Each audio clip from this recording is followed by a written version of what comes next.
제주 서귀포시를 향해 북상하고 있는 태풍 흰남노. 현재 상황과 또 예상되는 위험, 그리고 어떤 점 유의해야 될지 짚어보겠습니다. 네, 제주대 문일주 태풍연구센터장 연결합니다. 센터장님 나와 계시죠? 안녕하세요. 네.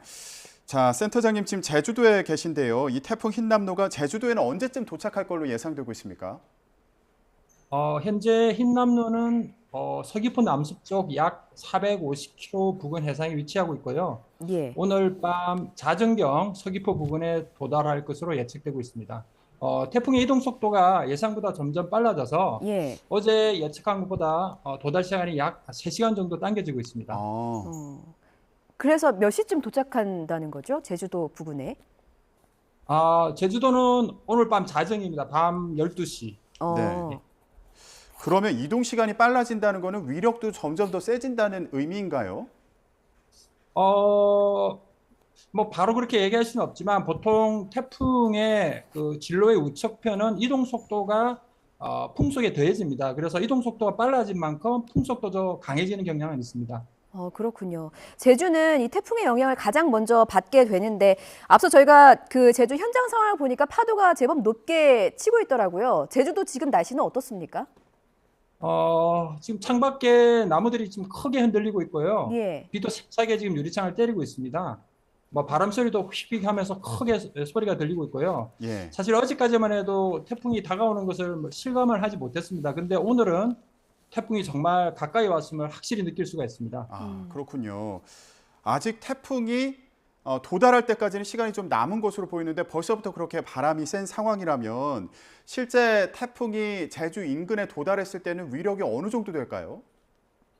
그 기상청 예측대로라면 흰남노는 중심기압 940헥토파스칼, 최대 풍속은 초속 47m의 매우 강한 강도의 태풍으로 제주도에 도달할 것 같습니다. 예. 초속 47m는 우리가 잘 아는 시속으로 바꾸면 170km입니다. 그런데 여기서 한 가지 명심할 것은 시속 170km의 바람은 10분간 평균한 바람이라는 겁니다. 예. 따라서 실제로 순간적으로 부는 바람은 이것의 1.4배인 약 시속 280km 이상입니다. 실제로 건물이 이렇게 파괴되는 것은 평균 풍속이 아니고 이렇게 순간적인 바람에 의해서 파괴되기 때문에 예. 우리가 얘기하는 이런 평균 풍속보다는 순간 풍속을 더 유념해야 해야 된다고 생각합니다. 뭔가 그 바람의 세기가 굉장히 거센 것은 알겠는데 실질적으로 어떤 정도인지는 사실 와닿지가 않거든요. 순간적으로 시속 280km로 바람이 불게 되면 위력이 어느 정도로 볼 수 있습니까? 이 정도 바람은 사람을 그냥 날려버릴 수가 있고요. 예. 그 아파트의 유리창도 깨트릴 수 있고, 우리 밖에 있는 철탑 같은 것도 무너뜨릴 수도 있습니다. 예. 달리는 차와 기차도 전복시킬 수 있는 아주 강력한 위력입니다. 네. 그러면 센터장님 궁금한 게 그 정도 위력의 바람은 어느 정도 반경까지 영향을 미치게 될까요? 우리나라 전역에서 그 정도로 센 바람의 피해를 입게 되는 건지 예상이 어떻습니까?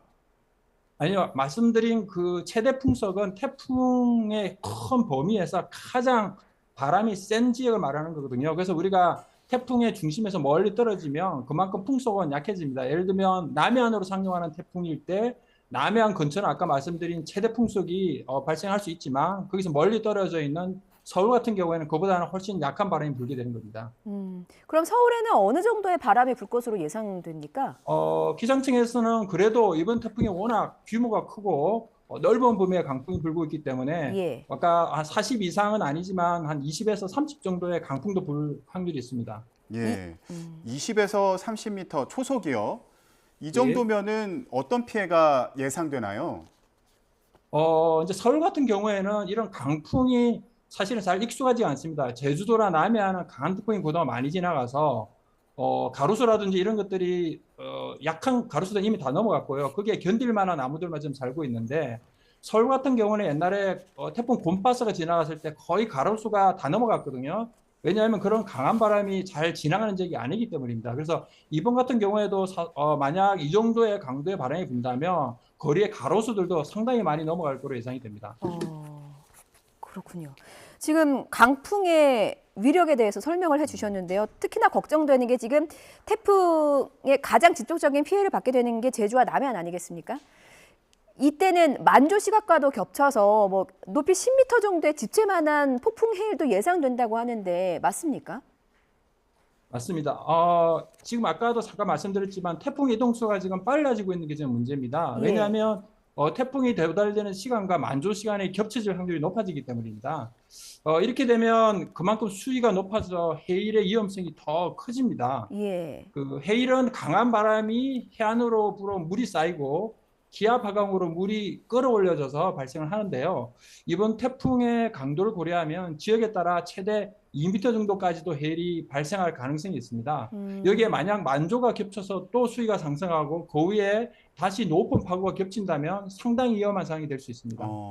그러면 이게 단순히 해안가만 뭐 위험하다 이렇게 보기가 어렵다는 생각이 드는 게 지난번에 폭우가 왔을 때도 그 바닷물의 영향과 겹치면서 도심까지 뭐 하수구가 넘친다거나 이런 상황이 발생하지 않았습니까?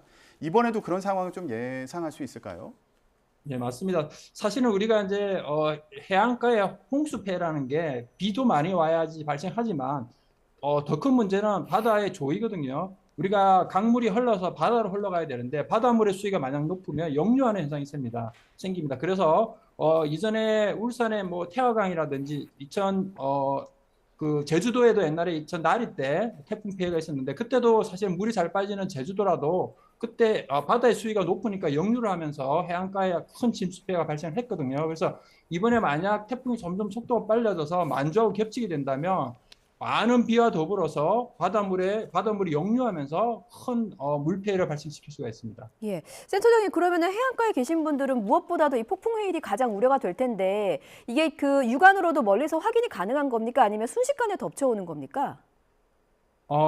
순식간에 덮쳐오죠. 이게 이제 강물이 이제 처음에는 쭉 바다로 잘 빠져나가다가 예. 조위가 올라가서 갑자기 물이 역류하게 되는 거죠. 그래서 그렇기 때문에 사실은 강가나 이렇게 바닷가 주변에서는 언제든지 해일 피해가 발생할 수 있으니까 미리미리 대비를 해야 할 것 같습니다. 예. 센터장님, 그러면 이게 대비가 가능한 건지, 그리고 지금부터 이제 준비를 한다면 어떤 대비가 가장 중요하게 필요하다고 보시는지요? 일단은 아까 말씀드린 대로 강가라든지 이런 저지대에서는 언제든지 홍수 피해가 발생할 수가 있습니다. 그래서 그쪽에 뭐 차를 세워둔다든지 아니면 저지대에 있는 분들은 미리 좀 높은 곳으로 아예 대피를 하는 것이 좋을 것 같습니다. 그리고 이제 이번 태풍 같은 경우에는 뭐 바람도 세겠지만 상당히 이제 비가 많이 올 거로 예상이 됩니다. 왜냐하면 태풍의 전반부에 이런 그 기압골과 태풍에 의한 나선 강우대가 만나면서 태풍이 오기 전부터 지금 많은 비가 내리고 있고요. 태풍이 또 상륙할 때는 더 많은 비가 내리기 때문에 우리가 이제 바람 피해, 해일 피해도 걱정을 해야 되지만 비 피해에 대한 대비도 확실히 해야 될 것 같습니다. 그렇군요. 흰남노는 그 상당히 고위도에서 발달한 태풍입니다. 그런데 그 고위도 태풍은 잘 발달하기가 힘들다고 하는데 흰남노는 왜 이렇게 강한 태풍으로 발달하게 된 겁니까? 맞습니다. 태풍은 발생 후에 이제 북상하는 것이 일반적입니다. 따라서 높은 위대에서 발생한 태풍은 수온이 낮은 고위도로 북상하면서 일반적으로 급격하게 약해집니다. 그런데 흰남노는 북위 27도 근처의 고위도에서 발생하고도 초강력 태풍의 강도까지 도달을 했습니다. 그 이유는 흰남노가 북상하지 않고 북서태평양에서 가장 수온이 높은 남서쪽으로 이동을 했기 때문인데요. 특히 그 경로상의 수온이 라니냐 현상과 겹치면서 평년보다 매우 높았습니다. 그래서 태풍은 더 잘 발달할 수 있었던 겁니다. 예. 자, 이제 이런 초강력 태풍 흰남노가 이제 제주도를 향해서 오고 있는 상황인데 내일이면 제주도 지나서 남해안에 상륙할 걸로 예상이 되고 있거든요. 그러면 남해안의 어느 지역이 좀 피해가 우려되는지, 그리고 어느 정도 강한 피해가 있을 것으로 예상되는지 설명 부탁드립니다. 흰남노가 남해안에 상륙할 때 예상 강도는 중심 기압이 950헥토파스칼, 최대 풍속은 초속 43m 정도로 기상청은 예측을 하고 있습니다. 특히 태풍 상륙 시 가장 바람이 세고 강한 비가 내리는 태풍의 눈벽 주변이 그 거제시와 마산을 이제 통과할 수 있고요. 특히 태풍 진로의 우측인 위험반에 속하는 그 부산은 그 강풍과 높은 파도에 의한 몰파 피해가 특히 우려가 됩니다. 이들 지역은 이전에 비슷한 경로로 지나간 태풍 매미라든지 차바, 삼바 등이 통과할 때도 비슷한 몰파 피해가 발생했거든요. 그래서 같은 피해가 이번에도 발생하지 않도록 만반의 준비를 해야 할 것 같습니다. 예. 지금 뭐 매미도 말씀해 주셨는데 이번 흰남노의 경우에는 2003년 그 말씀하신 매미와 비교가 되더라고요. 매미와 비교했을 때 흰남노의 위력은 어느 정도로 볼 수 있습니까? 흰남노와 매미는 이동 경로가 비슷할 뿐 아니라 도달 시기도 추석점으로 상당히 비슷하고요. 예. 강도를 비교해 보면 태풍 매미는 상륙 시에 중심 기압이 955헥토파스칼, 최대 풍속은 초속 약 40m 정도였습니다. 지금 기상청이 예측한 흰남노가 남해안에 상륙할 때 예상 강도는 중심 기압이 950헥토파스칼, 최대 풍속은 초속 43m 정도입니다. 이 예상이 맞는다면 흰남노는 매미보다는 더 강한 태풍으로 한반도에 상륙할 것 같습니다. 그런데 아침에 태풍의 발달 상황을 보니 이미 태풍 구조가 좀 약화되고 있어 매미를 연가할지는 두고 봐야 할 것 같습니다. 그렇지만 지금 흰남노는 태풍의 크기가 매우 큽니다. 그래서 매미보다 더 높은 파도를 발생시킬 수가 있고요. 따라서 월파 피해가 없도록 준비를 잘 해야 할 것 같습니다. 예. 그리고 그 흰남노는 매미보다 훨씬 많은 비를 전국에 뿌릴 가능성이 높습니다. 바람 태풍이었던 매미와 달리 비와 바람을 모두 이번 태풍 조심해야 할 것 같습니다. 예. 전국적인 영향이 우려된다 이렇게 말씀하셨는데 이게 태풍 얘기를 듣다 보니까 태풍의 오른쪽에 있는 지역이 피해가 더 크다. 그리고 센터장님도 아까 그런 취지로 설명을 해 주신 것 같아요. 그 이유가 뭔가요? 그 태풍은 반시계 방향으로 회전을 하기 때문에 태풍 진로의 오른쪽은 남풍이 불고요. 왼쪽은 이제 북풍 계열이 반응을 부는데 따라서 태풍의 진로의 오른쪽은 이동 속도가 풍속에 더해집니다. 그래서 바람이 더 강하고 파도도 매우 높습니다. 반면 진로의 왼쪽은 이동 속도만큼 풍속이 감소가 됩니다. 이 때문에 진로의 오른쪽을 우리가 위험반은 왼쪽을 강반이라고 부릅니다. 특히 우리나라 주변을 통과하는 태풍은 편서풍 영향을 받아서 이동 속도가 상당히 빨라지거든요. 따라서 이원 반원의 풍속이 더 커지게 되고 그로 인한 피해가 더 커질 수밖에 없는 겁니다. 따라서 자신이 살고 있는 지역이 지금 태풍 진로의 우측인지 좌측인지 이런 것도 잘 확인하는 것이 좋습니다. 예. 그 앞서 태풍의 크기가 굉장히 크다고 하셨는데요. 지금 태풍이 도달하기도 전에 전국적으로 영향권에 들었거든요. 이렇게 태풍이 커진 이유, 그리고 이렇기 때문에 정부가 위기 대응 단계를 3단계로 곧바로 격상시켰습니다. 전반적으로 어떤 점을 주의해야 하는지 마지막으로 짚어주시죠. 예, 흰남노는 발달하는 동안에 자기 몸집보다 더 큰 거대한 열대자부를 흡수해가지고 크기가 지금 엄청나게 커졌습니다. 그 강풍 반격이 그때 한 1.5배 정도 커졌고요. 비를 뿌릴 수 있는 수증기 양도 이전과 비교되지 않을 정도로 크게 증가를 했습니다. 태풍이 커지면 더 위협적인 태풍이 됩니다. 예. 왜냐하면 태풍이 커질수록 태풍이 통과하는 시간이 길어지고 그만큼 누적된 바람과 누적된 강수량이 커져서 피해가 커질 수밖에 없기 때문입니다. 특히 큰 태풍일수록 더 높고 더 긴 파도를 만들고 이 파도는 방파제를 쉽게 넘어갑니다. 따라서 해안가에 월파 피해가 정말 조심을 해야 할 것 같습니다.